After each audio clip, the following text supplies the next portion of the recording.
tuvudde wano Walukaga omuyimbi si Walukaga munnabyabufuzi era yakola dda asimeya era agenda okukola obulungi concert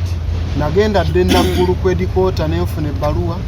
nengende wa Peter Nuyi n'asayininga nengende wa RPC enateete nsaba n'asayininga neziye wa DPC Kamugira n'asayininga so clearance ye eri bulungi nnyo era abantu bagenda kubanga security eri gulugulu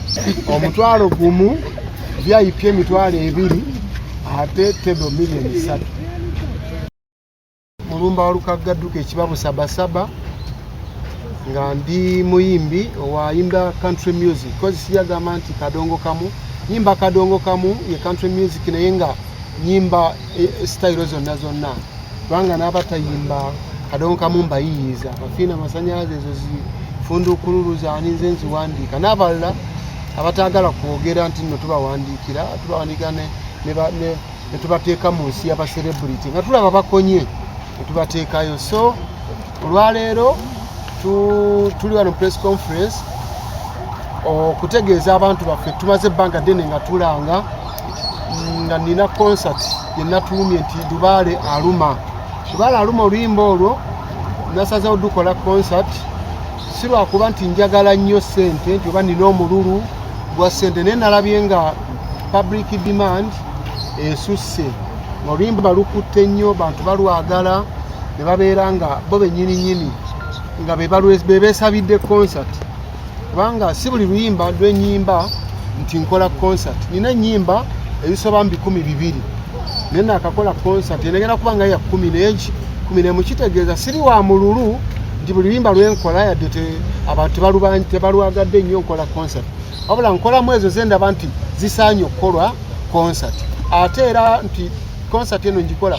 okubeera nti nsigala mu bantu bange nga wendi osobola okukola oluyimba n'owulira nga lugoyinze viral naye nga tolina bukakafu so nno ekikakasa nti abantu balutegedde lwabanyumidde kwe kubayita ate ne bajja so tubasuubira waliwo ebizibu ebyagwawo bajja kigula mwaka gujja kyokka jjukira gwe ng'omuyimbi bw'oba nga oyiiya oluyimba lwo obeera ne target n'ogamba nti mbudde bwe buti singa luba lukutte njaddulo nkinga mbudde bwe buti kati oluyimba lugetinga expired kkiriza obagaana lulinga bulamu bw'okula wano waliwo aŋŋambye nti ng'ozze ku mulembe kakati bw'okula n'oluyimba bwe lukula lukaddiwa ne wasigala nga lukyasigaza amakulu naye nga terukyalina vibe terukyayayaanya muntu kujja kululaba kubanga lukadde ate yaluwulira dda nengenda ku Africana nga wali congested waliyo josted nga ate mu distance ntono nnyo waliwo David Lutalo nga space kumpi ya Lutalo akola 29 nga nakola 13 nga kumpi weeks 2 teziwera nga era olaba waliwo wetaagawo breathing space awo abantu beeyo kati netusalawo nenzija wano kalenda kifo kigazi nga bw'okiraba tibujja tukola kalenda wansi wano kuyisa wano wati okudde eno era nga watulawo abantu abawera 8 katwasazeewo twagigase mpaka walaba eri waggulu eri yonna wabadde wabeera stage ena kuba mmanga wano watuulewo entebe endala zituulaawo nga stage eri waggulu wet kati nga n'abali eno batudde bulungi balaba emmotoka zibadde ziparkinga awo tezigenda kuparkingawo bafunye parking ekyemmanga ebweru ne ku makubo eri n'ekyengulu so tezigenda kuparkingawo abantu basobola okufuna space engazi tusuubira wano watulawo abantu omutwalo gumu n'ekitundu so bwe nfuna abantu omutwalo gumu n'ekitundu ku kalenda era be bantu bembadde nfuna bulijjo ku Freedom City era nakoze cricket oval era naye bafuna tebakulimba nti basukkayo beolako nti babeera basaasanye nga bali wagazi era be bamutwalo gumu n'ekitundu so mu bufunze yensonga lwaki tuli wano olwaleero mu lukiiko lw'abannamawulire ndi ne baganda bange ono kansala wange muganza ate ne muyimbi era ajja kuguba kuba alina ssekkokowe kati onamuyita Lukenge Sharif wagakuto mubabiro mukozi ku CBS ne Sendege bakamala concert ekibandeesezza nti basajja balina determination bayimba oluyimba lwabwe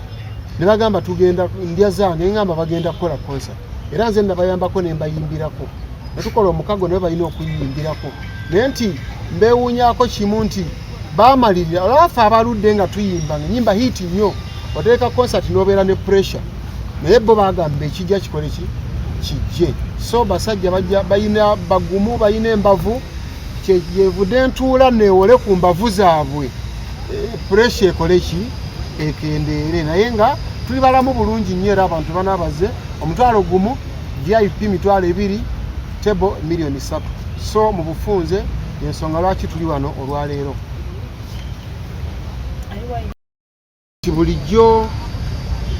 bulijjo eno zino shows sikolangako show nga nze ngyetegekedde nga banga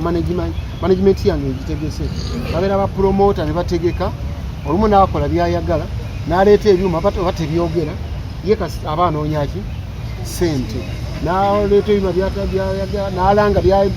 byayagadde balanze oba bulango busatu naye mbudde buno management yange nange ffe twabyekoledde nga njagala kuwa abantu bange ekyo kyennyini ffe gino emyaka gye tutuuseemu tuyina kubanga tetuli mu kukola mannya sikoze sho nti nno njagala kukola linnya nze sikyayambuka nina ku kabusi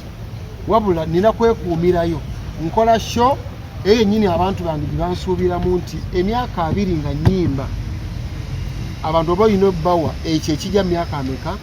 abintu olina kyobagamba nti nkyali muyiga ekyokuyimba bo basuubire live band simba sidi nti ngenda kubayimbira kwate n'ennyimba nzirina waliwo omuntu wogamba nti alina obuyimba 3 Rwanda abumala anazzaako ki naye kati nze nina obbabuuza nti akayimba nkabongere ebyuma nga birungi nnyo nteekateeka nnungi nnyo tulangidde mu budde so nga twambadde bulungi nnyo ng'ebivuga bya mulembe rehearsals gye ziri zigenda mu maaso so abantu basuubire ekyo ekijja mu ssente zaabwe kerako buwerekezi launch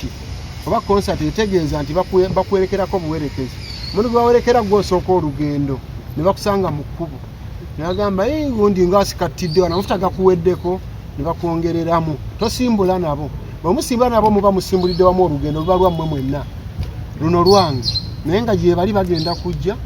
era bali muri rehearsals gwe wenna nga wandyetaaze okwata omukolo gwo nga okwanjula embaga amazaalibwa baby shower kuhinjira n'ebirala bingi nkwanjulira Glosh TV bakafulu b'okuba ebifaananyi n'okwata vidiyo era nga wandyetaaze okulanga wamu ne Glosh TV kuba ku namba y'essimu eno noti 75 noti 31 283